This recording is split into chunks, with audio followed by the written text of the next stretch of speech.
Hey everybody, Tractorhead04 here. Want to welcome everybody back who's been following the 37 Plymouth Sedan project here. As you saw in the last video, we were working on the front end and getting that all set up and ready to roll, but today we're working on rear ends. Dad didn't want the original rear end in it because just a little bit outdated, and with going with everything up front, we wanted to get a more modern rear end. So as you can see here, we ended up with it's a 8-inch Ford axle out of a Ranger, so or rear end I mean, out of a Ranger, so should work pretty well. Just been working on getting everything cut off it that we didn't need. Got it cleaned up to run the new purchase for the axles and the springs and all that.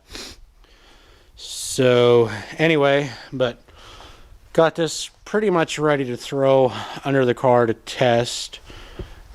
I don't know if I mentioned in any of the other videos, but we wanted to lower the rear end 2 inches to match the front there. So what I ended up doing, I can get this apart. I guess I can't with one hand, but anyway, what I ended up doing was welding up a little bit of angle iron here. Couldn't find any square tubing here, so seeing as this doesn't bear any weight anyways, it's just a spacer. The U-bolts are going to carry the axle anyway.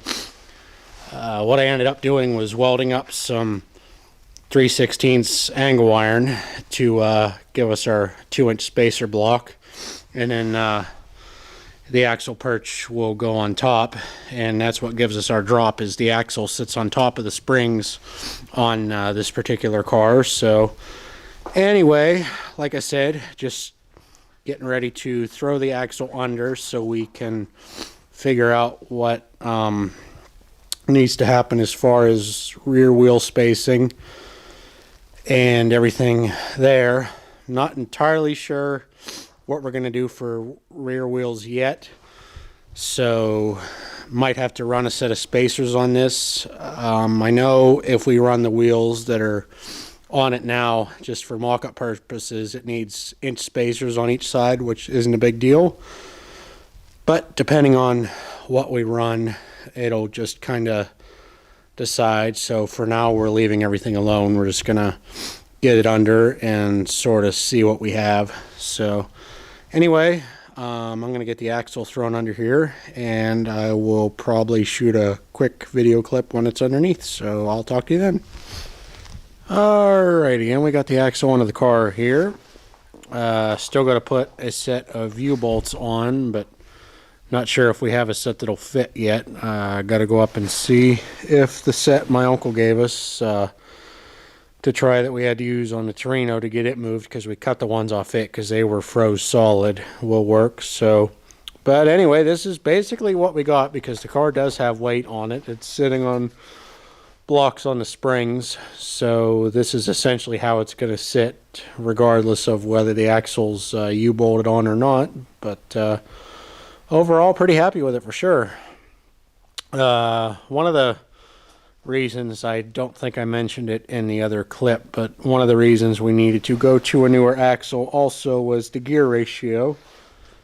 The gear ratio on the old axle here, did the math in it, and we knew it was going to be pretty high, but it ended up coming out to about 410 gears, which with the 3-speed automatic was just going to be way too much. So this 8-inch Ford rear end is running, I believe it was 340 or 343s, which is much better for what we're going to be, highway driving and just general all around. But anyway, I'll crawl into the car and take just a quick clip of how everything's set together then, and I'll be back.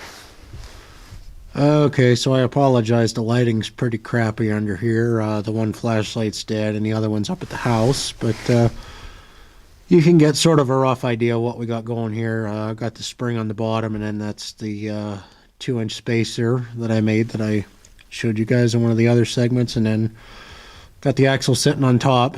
Like I said, we got the springs actually sitting down on blocks, so they're actually carrying weight. So once we get everything U-bolted together, it's going to be sitting basically the same anyway. So, but that's basically, besides U-bolts, the rear axle pretty much more or less buttoned up how we want.